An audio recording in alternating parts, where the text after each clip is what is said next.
Assalamualaikum warahmatullahi wabarakatuh. Bismillah, alhamdulillah,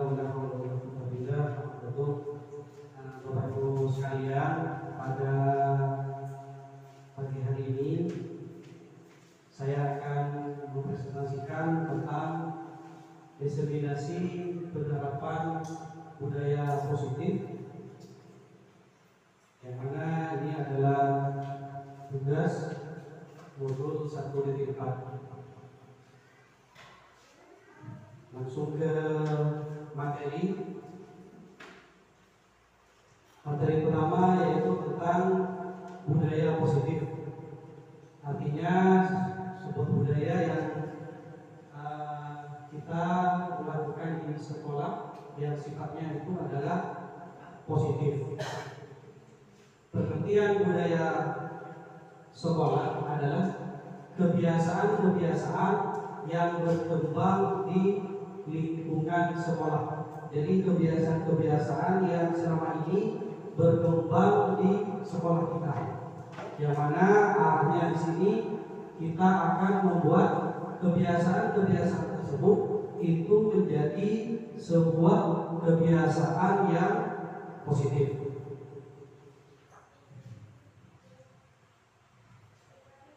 Nah, di sini terkait budaya positif, konsep-konsep inti budaya positif di sini ada 7.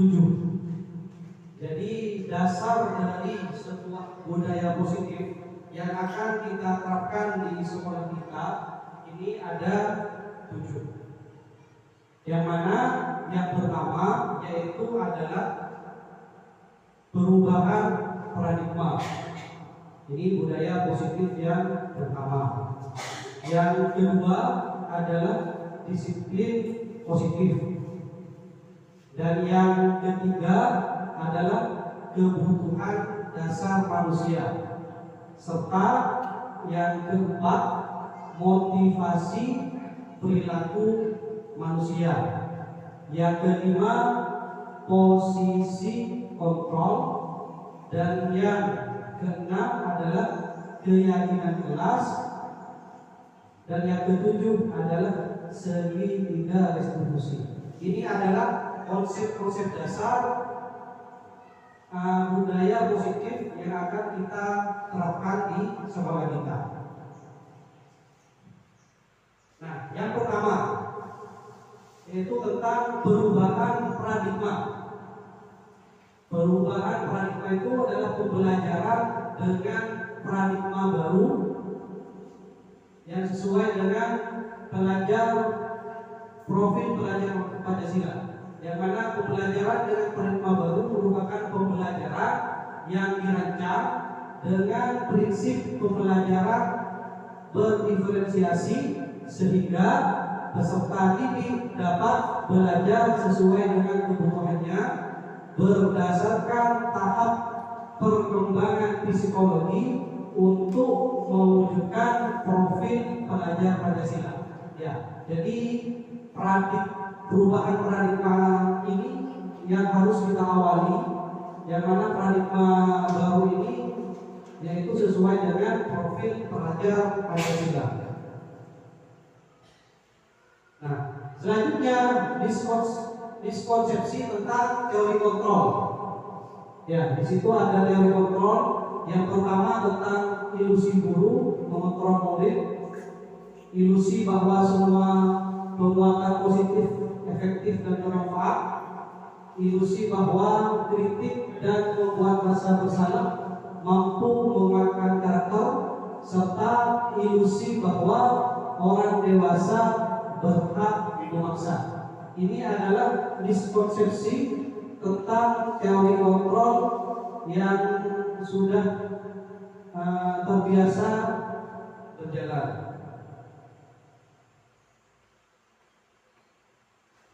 Nah, di sini mengubah paradigma stimulus respon menjadi pendekatan teori kontrol. Ya, stimulus respon tentang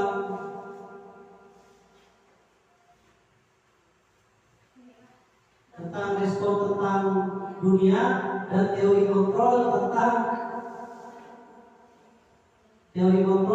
dunia. Ya, jadi ada stimulus dan teorinya. Nah, yang pertama yaitu adalah realitas atau kebutuhan kita semua. Nah, itu teori stimulusnya. Teori kontrolnya adalah realitas kebutuhan kita berbeda. Yang kedua, semua orang melihat hal yang sama. Teori kontrolnya, setiap orang memiliki gambaran yang berbeda. Jadi ada kesamaan, ada perbedaan. Terus yang ketiga, kita mencoba mengubah orang agar berpandangan sama dengan kita. Teori kontrolnya, kita berusaha memahami pandangan orang lain tentang dunia. Ya. Terus yang keempat, perilaku buruk dilihat sebagai suatu kesalahan. Teori kontrolnya, semua perilaku memiliki tujuan. Ya. Ini adalah paradigma stimulus respon menjadi pendekatan teori kontrol. Ya, selanjutnya Bapak Ibu adalah disiplin positif. Nah, apa itu disiplin positif? Disiplin berasal dari kata disiplina yang artinya belajar. Disiplin mengacu pada disiplin diri yang memiliki tanggung jawab terhadap apa yang dilakukannya berdasarkan nilai-nilai yang diyakini. Ya, disiplin positif merupakan salah satu cara penerapan disiplin yang bertujuan untuk menumbuhkan kesadaran serta memberdayakan murid tanpa penghargaan, imbalan atau hukuman. Dan yang selanjutnya pengertian dari disiplin adalah sebagai seorang pendidik, kita memiliki tujuan menciptakan peserta didik yang memiliki disiplin diri yang mengacu pada nilai-nilai kebaikan universal dan memiliki motivasi intrinsik untuk mengubah perilaku mereka pada perilaku yang lebih baik. Ini adalah disiplin positif. Nah, nilai-nilai kebijakan universal. Apa saja nilai-nilai kebijakan universal itu? Nilai yang disepakati bersama terlepas dari latar belakang perbedaan agama, suku, ras, dan bahasa. Ini adalah nilai-nilai kebajikan universal. Di antaranya itu adalah seperti beriman, bertakwa kepada Tuhan Yang Maha Esa dan berakhlak mulia.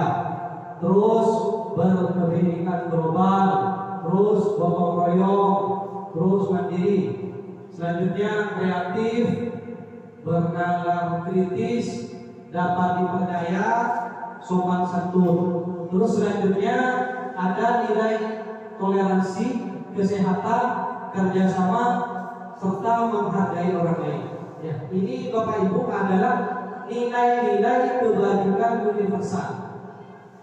Ya, di sini tanpa membedakan agamanya apa, sukunya apa, dan bahasanya apa. Jadi nilai-nilai kebijakan universal seperti yang sudah tertera di layar. Bisa dipahami Bapak Ibu? Bisa. Nah, nomor 3 yaitu adalah kebutuhan dasar manusia. Kebutuhan dasar manusia adalah suatu yang dilakukan untuk mendapatkan apa yang diinginkan. Setiap tindakan yang kita lakukan memiliki tujuan tertentu, dan semua usaha yang terbaik yang dilakukan adalah semata-mata untuk memenuhi kebutuhan dasar kita. Ya, jadi kebutuhan dasar manusia ini adalah sesuatu yang dilakukan untuk mendapatkan apa yang diinginkan. Jadi setiap manusia itu memiliki kebutuhan dasar. Nah, apa saja kebutuhan dasar manusia? Ya, jadi kebutuhan dasar manusia itu ada 5. Ya. Yang pertama adalah bertahan hidup. Jadi setiap manusia itu pasti ingin bertahan hidup. Ya, kalau ada manusia yang tidak ingin bertahan hidup, berarti manusia tersebut perlu dipertanyakan. Ya. Terus yang nomor 2, cinta, kasih sayang, dan rasa ingin diterima. Jadi kebutuhan dasar manusia yang kedua itu adalah cinta, kasih sayang, dan rasa ingin diterima. Ini pasti ingin dirasakan oleh kita semua. Kita ingin dicintai, kita ingin disayangi, dan ingin diterima. Terutama terhadap pasangan kita, terhadap teman kita. Ya, ini yang paling, menurut saya, kebutuhan yang paling gas. Terus yang nomor 3 itu adalah penguasaan. Ya, penguasaan tentang dirinya, tentang diri manusia tersebut. Terus yang nomor 4 itu adalah kebebasan. Jadi setiap manusia itu ingin melakukan sesuatu yang mereka inginkan, tapi perlu digarisbawahi, kebebasan ini harus sesuai dengan norma-norma yang berlaku di masyarakat.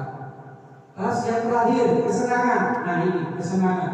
Pasti setiap manusia itu ingin mendapatkan kesenangan, ya, terutama kesenangan hidup, apalagi kesenangan dunia dan akhirat. Ya, begitu Bapak Ibu.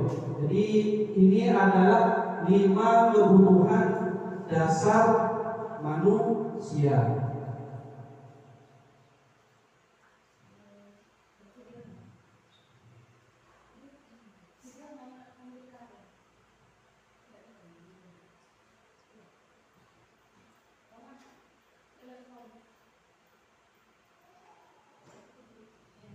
Ya, ini saya akan menampilkan video tentang disiplin positif.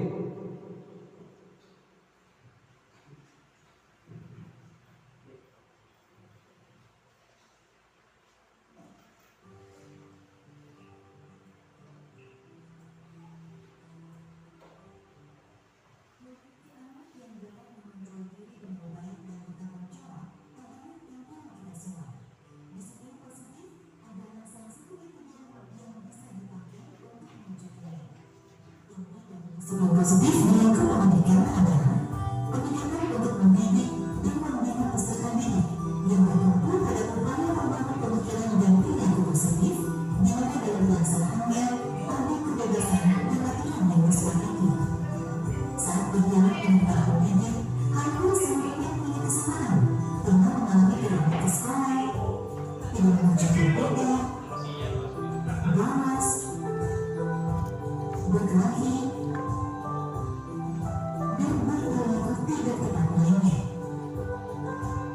Akibatnya, mereka mendapat hukuman seperti membersihkan ruangan kelas, lari dari lapangan, dipukul, dicuri mainannya, dipermalukan, dan lain sebagainya. Pengalaman tersebut kemudian tanpa disadari diterapkan kembali pada anak didiknya.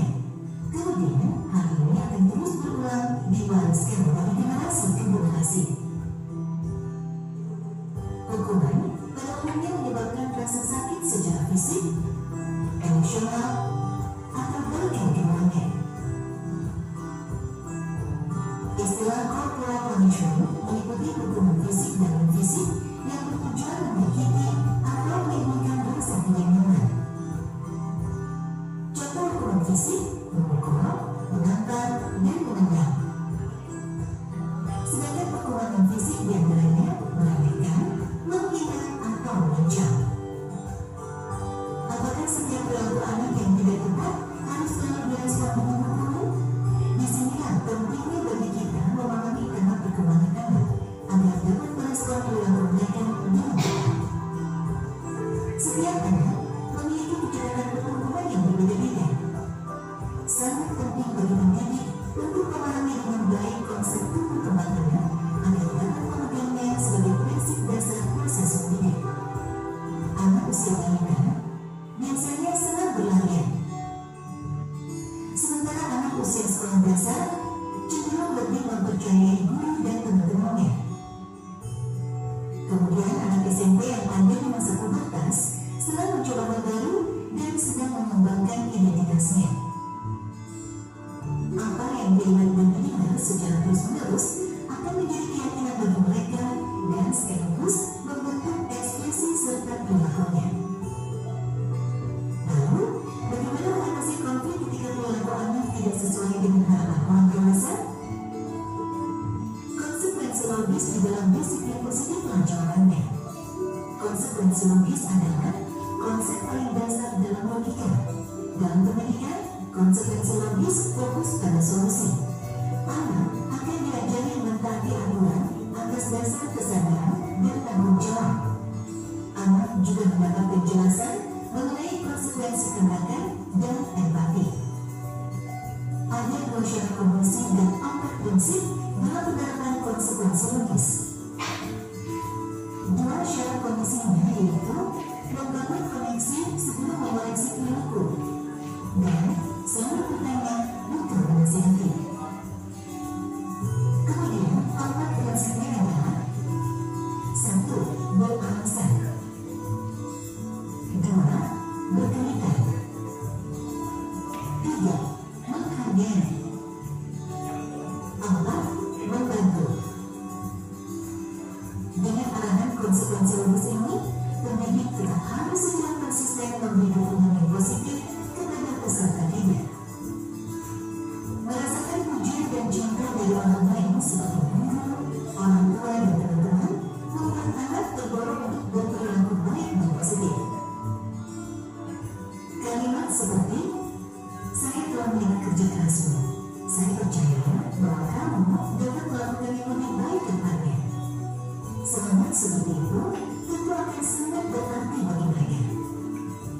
Beberapa hal yang perlu diperhatikan saat memberikan dorongan positif diantaranya, mata dan nada suara kita sangat penting dalam menyampaikan pesan. Hindari membandingkan anak, fokuslah pada kekuatan dan perilaku positif mereka, dan ajak anak untuk melihat kesalahan sebagai salah satu proses belajar. Beberapa prinsip dasar dapat digunakan dalam pelaksanaan disiplin positif sehari-hari. Di antaranya yaitu: pastikan kita selalu mendengarkan sebelum memberikan pendapat atau keputusan. Bedakan antara perilaku dengan kepribadian anak. Kembangkan rasa saling menghargai. Jangan sungkan memberikan dorongan atau pujian. Dan pastinya gunakan konsekuensi logis dalam mengatasi perilaku anak. Semua upaya yang kita lakukan bertujuan untuk membuat lingkungan berkembang dan belajar yang inklusif, aman, dan nyaman bagi anak. Situasi kondusif diharapkan dapat mendorong mereka mencapai prestasi yang seperti diinginkan. Pendekatan disiplin positif sejauh ini telah menjadi metode yang mendukung agar anak dapat bertumbuh sesuai dengan potensinya dan membuat mereka dengan penuh kesadaran memenuhi makna tanggung jawab atas pilihannya.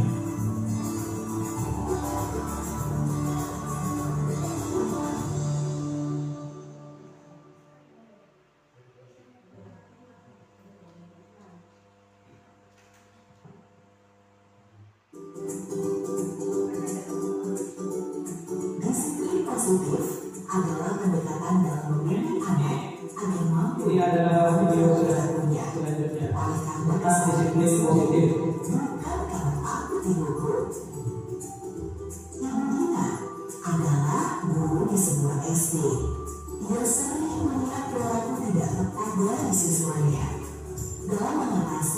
dan memperbaiki perilaku tidak tepat anak, Ibu Dina menggunakan pendekatan disiplin positif. Bagaimana Ibu Dina mengatasi perilaku tidak tepat anak dengan pendekatan disiplin positif? Berikut pengalaman Ibu Dina dalam mengatasi 2 kasus perilaku tidak tepat anak. Kita simak pengalaman Ibu Dina. Orpa adalah siswa yang baik, rajin, dan aktif di kelas. Namun, ia sering datang terlambat ke sekolah. Ini jelas merugikan Orpa karena ia sering ketinggalan pelajaran. Arman adalah teman sekelas Orpa. Arman selalu punya alasan yang sama untuk tidak mengerjakan tugas di rumah. Ia kecanduan bermain game di HP hingga larut malam. Berikut adalah langkah-langkah pendekatan disiplin positif berdasarkan apa yang dilakukan oleh Ibu Dina. Menerapkan disiplin positif dengan konsekuensi logis yang menekankan pada solusi. 1. Membangun hubungan positif dengan menunjukkan empati dan kepedulian terhadap siswa baik secara verbal dan non-verbal. Ajak anak berbicara dengan sikap yang menunjukkan kepedulian terhadap persoalan yang dihadapi anak. 2. Temukan penyebab sesungguhnya. Salah satunya dengan cara berdialog. Minta anak menjelaskan tentang kejadian. Di sini, guru dengan perlahan membantu Orpa untuk mengenal apa yang menyebabkan dia sering terlambat datang ke sekolah. Orpa menjawab, "Saya sering terlambat bangun tidur." Lanjutkan menggali informasi lebih jauh dengan pertanyaan-pertanyaan yang menuntut anak agar menemukan penyebab sesungguhnya. Bila Orpa merasa nyaman berbicara dengan Ibu Dina, maka ia akan mengatakan masalah yang sesungguhnya. "Bukan, saya nonton TV hingga malam." Mintalah anak mengkonfirmasi kembali penyebabnya setelah guru dan anak menemukan penyebab sesungguhnya. Situasi Arman mungkin sedikit berbeda. Arman tidak menjawab ketika ia bertanya. Mungkin ia takut. Untuk itu, Ibu Guru Dina perlu meyakinkan Arman bahwa ia bermaksud membantu Arman. Ini juga penting untuk membuat anak merasa nyaman. Bila anak belum juga menjawab, maka guru perlu terus berusaha meyakinkan siswa bahwa ia berniat membantu dan membuat Arman nyaman. Jika Arman merasa nyaman dan percaya bahwa Ibu Dina akan membantunya, maka ia akan menyampaikan masalahnya atau curhat kepada Ibu Dina. "Saya sering bermain game di HP dan saya selalu punya sampai kalau sudah bantu Ibu." 3. Minta pendapat. Langkah selanjutnya adalah meminta pendapat siswa tentang dampak negatif dari perilaku tidak tepat mereka. 4. Memberi pengertian tentang dampak atau akibat. Anak-anak mungkin bingung dengan pertanyaan tersebut. Oleh karenanya, guru perlu memberikan pengertian dan contoh dari setiap dampak negatif dari perilaku tidak tepat anak. Dengan melakukan ini, anak akan memahami dampak dan kemudian sadar bahwa apa yang mereka lakukan itu memiliki dampak yang buruk bagi mereka. 5. Mempertegas pembelajaran. Bila anak sudah paham, maka guru dapat mempertegas pembelajaran dari masalah yang dihadapi anak.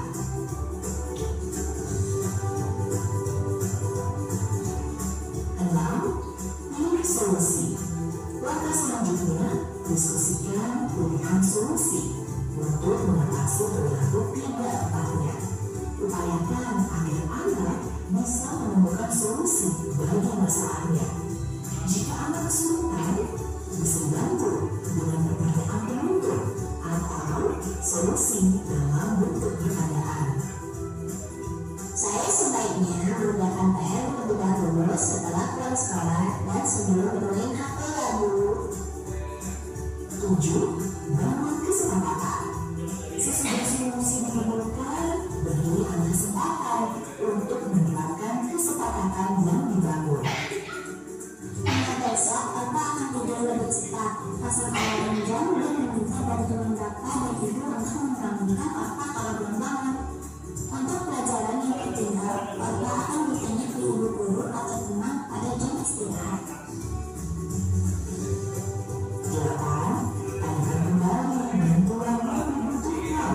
Sebelum menyelesaikan diskusi dan pembicaraan, guru sebaiknya bertanya kembali kepada anak bantuan apa lagi yang dibutuhkan agar dia dapat melaksanakan kesepakatannya. 9. Memberi dukungan dan motivasi. Akhiri dengan guru memberi peringatan dan dukungan agar anak termotivasi untuk melaksanakan kesepakatan mereka.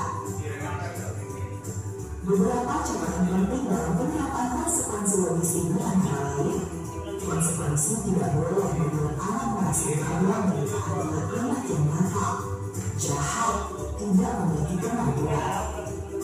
Hati-hati agar tidak berfokus pada bentuk konsekuensinya, tetapi pada membangun kesadaran kritis anak, solusi, dan pengalaman belajarnya.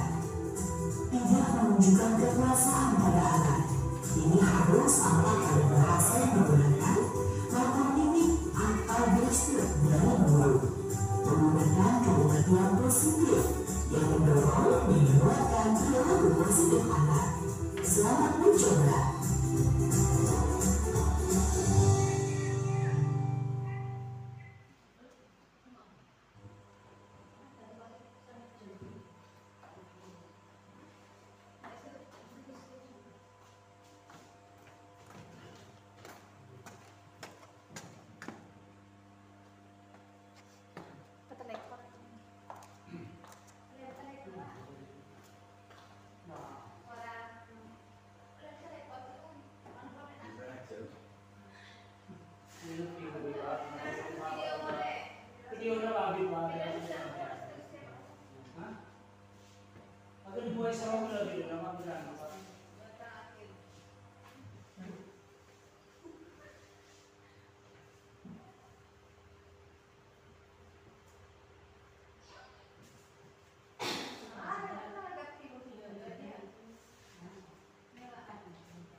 Dan untuk selanjutnya itu tentang kebutuhan dasar kelima, kebutuhan dasar manusia.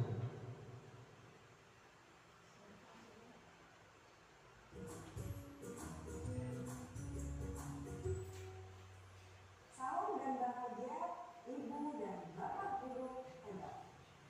Untuk membangun budaya sekolah yang positif dengan lingkungan yang aman dan mendukung budaya menjadi pribadi berdaya, seimbang, dan bahagia. Salah satu upaya yang dapat dilakukan oleh guru adalah memahami kebutuhan dasar yang berdasarkan perilaku.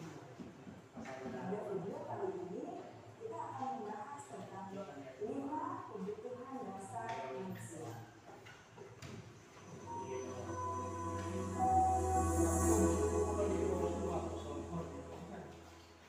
Ki Hajar Dewantara dalam salah satu kutipannya menyatakan, kita ambil contoh perbandingannya dengan hidup tumbuh-tumbuhan. Seorang petani dalam hakikatnya sama kewajibannya dengan seorang pendidik yang menanam padi misalnya. Hanya dapat menguntung dengan padi. Dia dapat memperbaiki kondisi tanah, memelihara tanaman padi, memberi pupuk dan air, membasmi ulat-ulat atau jamur-jamur yang mengganggu hidup tanaman padi, dan lain sebagainya. Ketika guru memahami kebutuhan apa yang mendasari perilaku murid, dan guru berusaha menuntun dan mendukung murid dalam memenuhi kebutuhannya secara positif, pada hakikatnya guru tersebut ibarat seorang petani yang sedang berusaha memahami kebutuhan masing-masing tanaman, dan ia berusaha memenuhi kebutuhan tanaman tersebut agar dapat tumbuh dengan subur dan maksimal. Dr. William Glasser, seorang psikiater dari Amerika Serikat, menyatakan bahwa seluruh tindakan manusia memiliki tujuan tertentu, yaitu memenuhi kebutuhan dasarnya. Ketika kelima kebutuhan dasar telah terpenuhi secara memadai, maka murid akan tumbuh dengan seimbang dan bahagia. Sebaliknya, ketika kebutuhan dasar tidak terpenuhi dengan baik, maka seseorang akan mengalami emosi negatif seperti bosan, sedih, dan kecewa. Maka mereka dapat melakukan perbuatan yang bertentangan dengan nilai-nilai kebajikan atau melanggar agama. Dengan kata lain, perilaku buruk seseorang biasanya adalah respons dari kebutuhan yang tidak terpenuhi. Namun, mereka tidak tahu cara untuk menyampaikan. Ada 5 kebutuhan dasar manusia menurut Dr. William Glasser, yaitu yang pertama, kebutuhan untuk bertahan hidup atau survival. Yang kedua, kebutuhan untuk merasa diterima atau love and belonging. Yang ketiga, kebutuhan akan kebebasan atau freedom. Yang keempat, kebutuhan akan kesenangan atau fun. Dan yang kelima, kebutuhan akan kekuasaan atau power. Kebutuhan dasar yang pertama adalah kebutuhan yang bersifat fisiologis untuk bertahan hidup atau survival. Misalnya, kesehatan, rumah, dan makanan.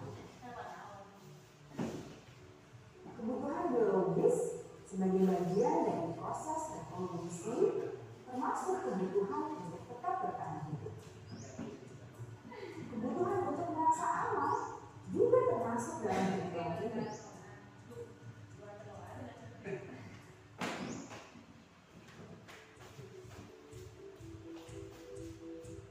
Agar murid dapat belajar dengan baik, jika mereka merasa aman, pangan, sandang, dan papan harus terpenuhi. Bagaimana mungkin mereka dapat belajar dengan baik bila mereka datang ke sekolah dengan perut yang lapar atau bila rumah mereka kebanjiran?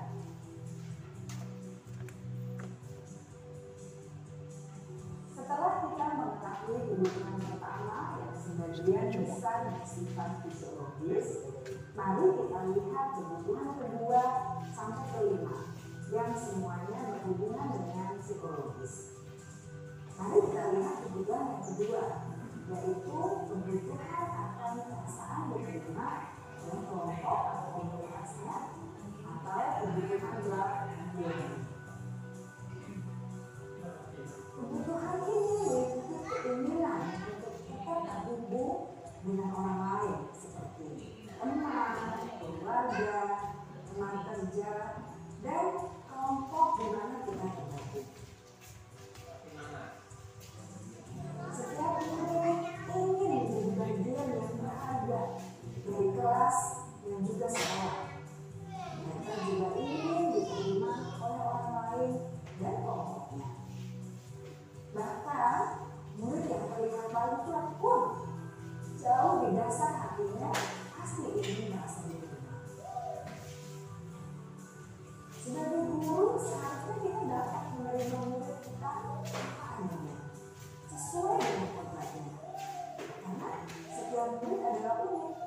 Mereka memiliki kekuatannya masing-masing, sehingga guru seharusnya bisa menciptakan kesempatan untuk murid berkolaborasi dan memiliki ikatan emosi satu sama lain.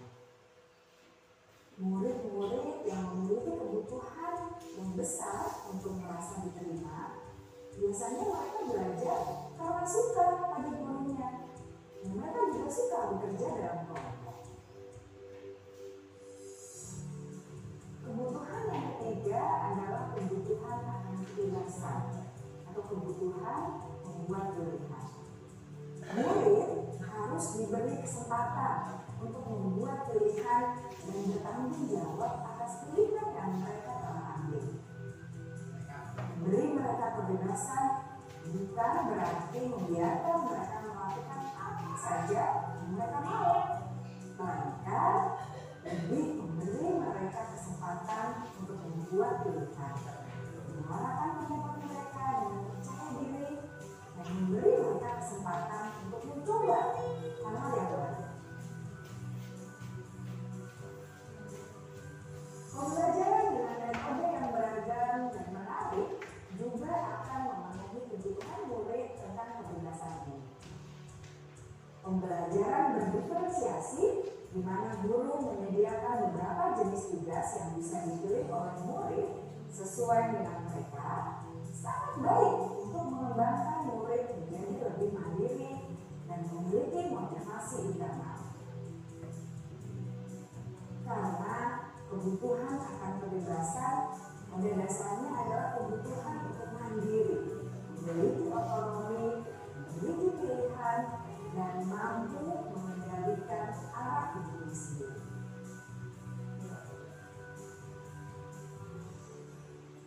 Kebutuhan yang keempat adalah kebutuhan akan kesenangan.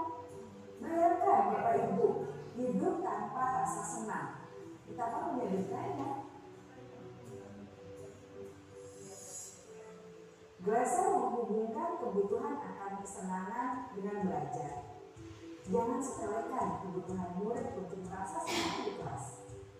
Sebagai guru, jangan ragu-ragu untuk dengan sengaja memasukkan kegiatan yang menyenangkan dalam kelas. Murid-murid dengan kebutuhan dasar kesenangan yang tinggi ingin menikmati apa yang mereka lakukan. Mereka juga konsentrasi tinggi saat mengerjakan hal-hal yang disenangi.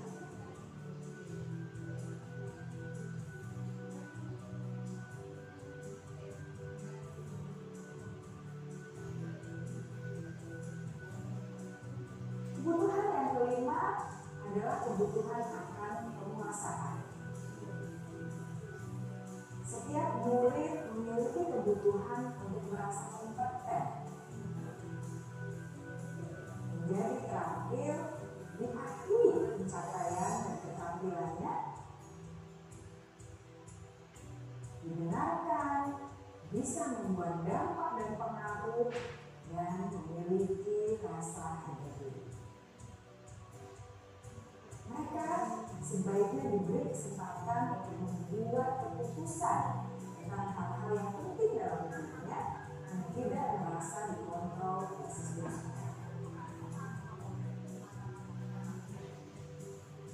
Pada murid yang telah menginjak usia remaja, seringkali mereka merasa tidak memegang kendali atas kehidupannya sendiri, karena guru kerap kali berpengaruh dalam mengambil keputusan. Murid-murid yang memiliki kebutuhan dasar akan penguasaan yang tinggi biasanya selalu ingin menjadi pemimpin. Mereka juga suka mengamati sebelum mencoba hal-hal yang baru. Mereka juga perfeksionis dan merasa kecewa bila melakukan kesalahan.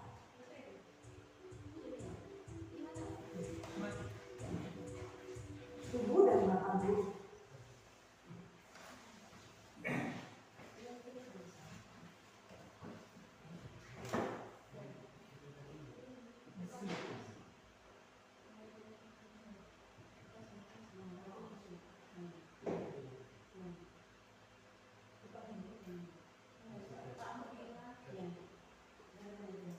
Ya, itu tadi adalah video tentang 5 kebutuhan dasar manusia. Nah, sekarang yaitu tentang posisi kontrol kita sebagai guru terhadap murid. Nah, posisi kontrol apa yang sudah kita terapkan selama ini? Jadi Bapak Ibu bisa menyimak video ini dan bisa merasakan serta menghayati kira-kira kita menggunakan posisi kontrolnya seperti apa.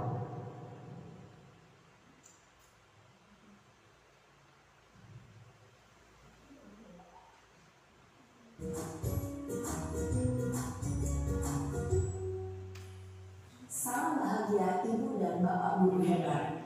Dalam penerapan disiplin positif restitusi, salah satu program yang dikembangkan adalah 5 posisi kontrol. 5 posisi kontrol dalam restitusi adalah proses perjalanan seorang pendidik agar dapat mengenali dirinya.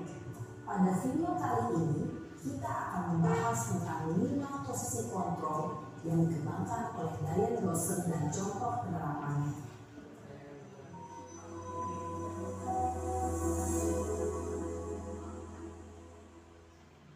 5 posisi kontrol itu adalah 1. Posisi penghukum, 2. Posisi pembuat merasa bersalah, 3. Posisi teman, 4. Posisi pemantau atau monitor, dan 5. Posisi manajer. Untuk lebih memahami kelima posisi tersebut, mari kita saksikan kasus Naren yang terlambat hadir 20 menit di sekolah dan melihat bagaimana kelima posisi kontrol dalam menghadapi masalah tersebut.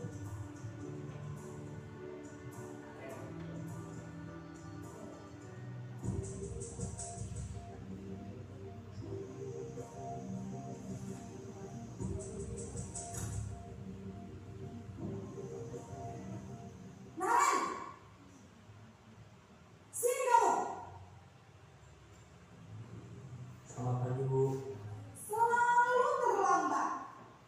Kamu deh, pasti terlambat. Maaf, Bu. Saya Apa? Apa coba?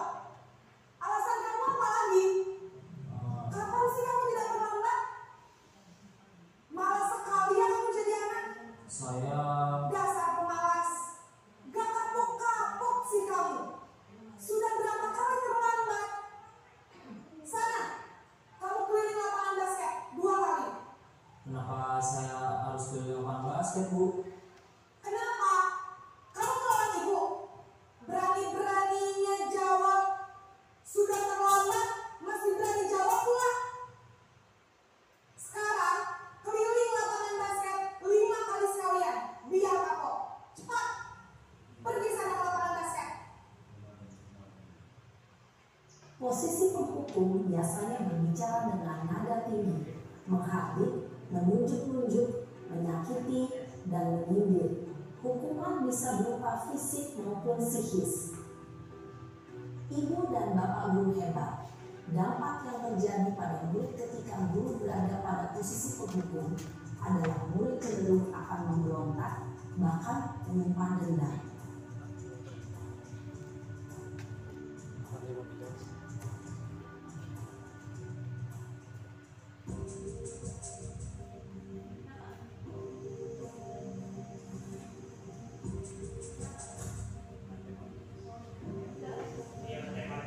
Naren,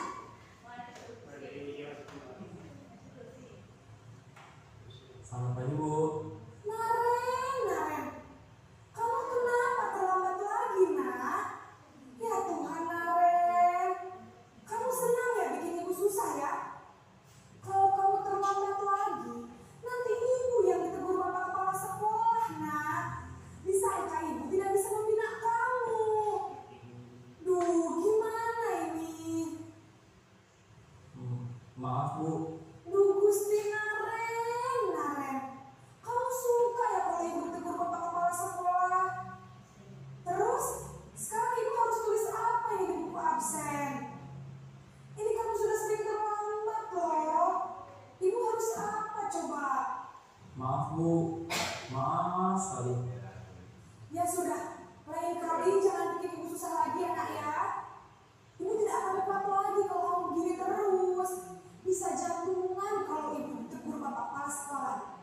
Sana cepat kelas. Maaf ya Bu, maaf sekali. Posisi pembuat rasa bersalah berbicara dengan nada tenang, cenderung lembut.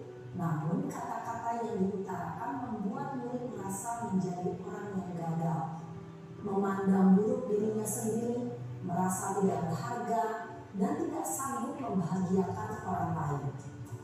Ketika guru mengambil posisi pembuat rasa bersalah, murid akan menganggap dirinya yang bersalah dan ia akan menyimpan emosi negatif tersebut di dalam dirinya.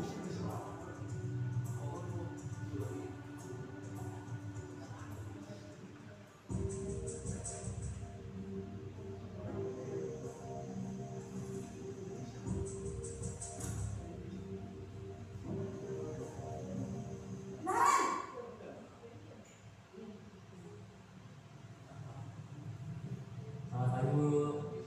Wah, sudah jam berapa ini nak? Terlambat lagi ya sayang. Iya Bu, habis ibu saya lupa membangunkan saya Bu. Kamu malah menyalahkan ibu kamu. Kamu bukannya anak yang paling kencang. Kok terlambat sih? Iya Bu, saya memang terlambat bangun tadi. Jadi biarpun saya lari kencang, tetap gak kekejar Bu. Ya sudah sana. Nanti lain kali larinya lebih kencang lagi ya. Biar gak terlambat lagi. Bikin senang ibu. Demi ibu. Bisa kan? Bisa lah Bu. Ya sudah sana masuk kelas. Ibu beresin urusan absen kamu. Kamu ini ada-ada saja. Dalam posisi teman, guru berbicara dengan nada suara ramah, akrab, cenderung bersenda gurau untuk menjaga suasana tetap santai. Murid akan merasa senang, aman, dan akrab dengan guru. Identitas yang tercipta adalah identitas sukses atau berhasil. Namun, perlu diingat, karena ini masih dorongan eksternal, maka ada faktor ketergantungan dari murid kepada orang tertentu. Di sini, guru absennya, sehingga di lain waktu, murid bisa berperilaku baik, namun hanya kepada orang-orang tertentu saja.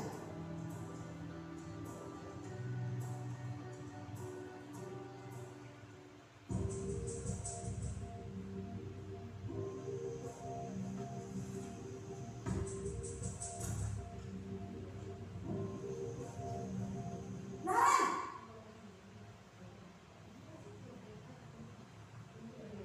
Selamat pagi Bu. Naren, apa peraturan sekolah kita tentang jam berapa kita harus masuk sekolah, nak?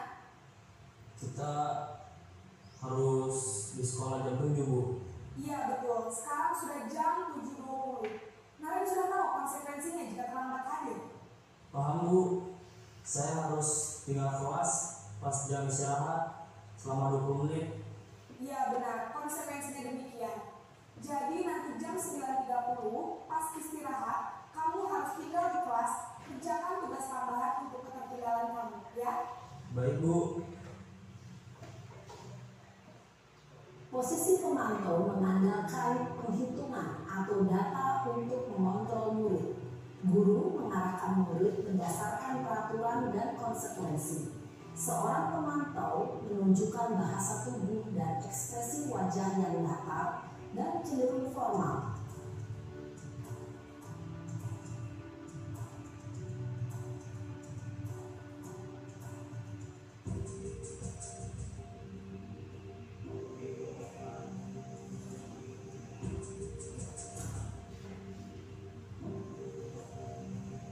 Naren!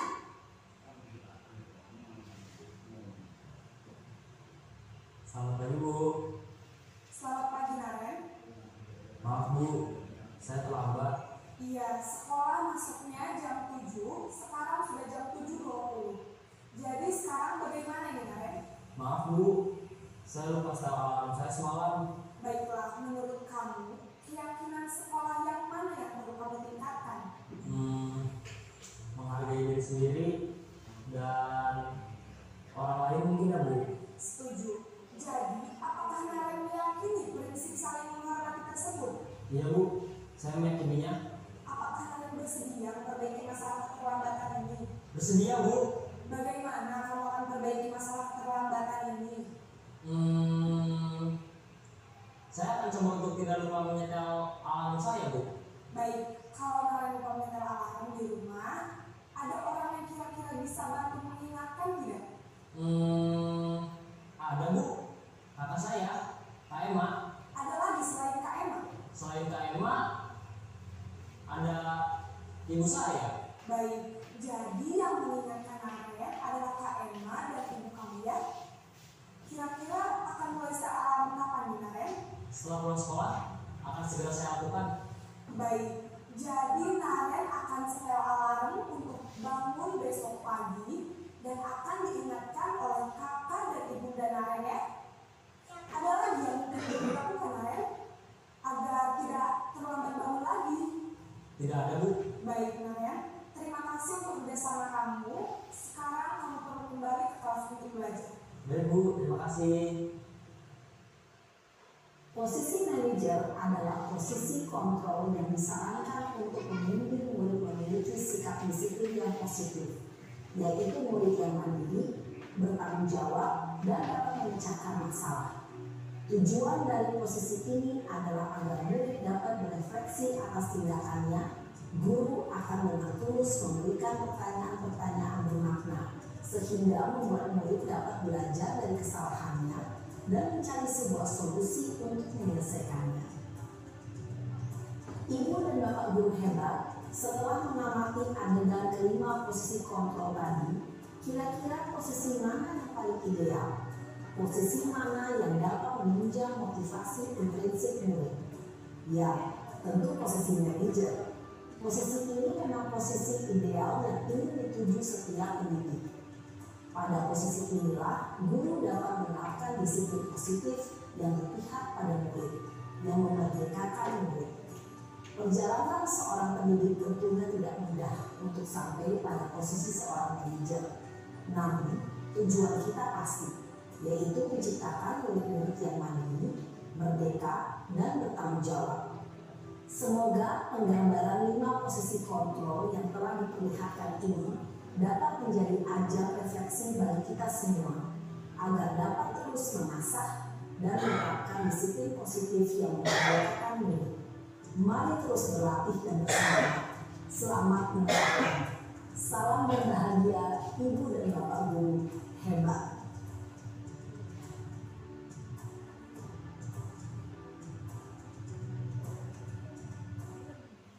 Ya, dari video tadi posisi kontrol yang disarankan itu adalah posisi manajer, karena posisi manajer ini adalah posisi yang terbaik bagi kita sebagai guru kepada murid. Nah, selanjutnya yaitu tentang restitusi. Apa itu restitusi?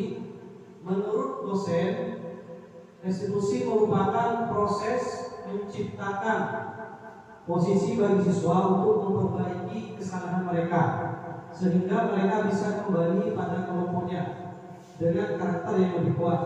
Restitusi dapat membantu siswa menjadi lebih mempunyai tujuan, disiplin positif, dan memulihkan dirinya ketika berbuat kesalahan. Restitusi mengumpulkan korban dan si pembuat salah. Bagaimana cara penerapan restitusi? Yaitu menggunakan segitiga restitusi. Yang mana di situ yang pertama itu adalah menstabilkan identitas, yang kedua validasi tindakan yang salah, dan yang ketiga menanyakan keyakinan.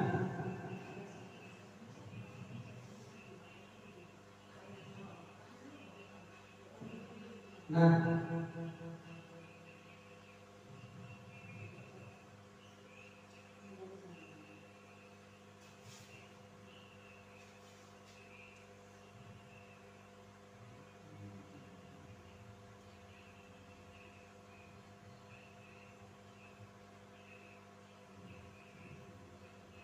terkait penerapan segitiga diskusi ini yang saya terapkan di sekolah saya.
Nah, yang pertama itu adalah menstabilkan identitas. Jadi saya menanyakan tentang masalah apa yang terjadi.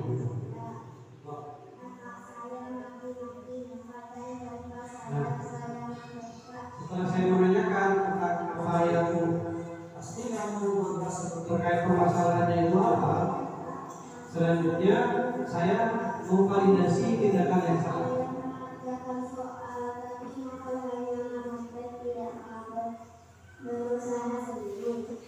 Ya juga wajarlah kalau kamu merasa marah karena terkadang pekerjaan kamu juga tidak percaya oleh Tuhan. Bapak akan menghargai tindakan kamu yang sudah berbuat lebih buruk daripada itu, misalnya mencuri. Terus kita. Nah, selanjutnya saya mengajak keyakinan. Jadi keyakinan kelas apa yang sudah dilanggar. Ya betul. Menurut kamu, saling menghormati antara hal itu penting tidak? Baik, kalau menurut kamu itu penting, jadi keyakinan apa yang harus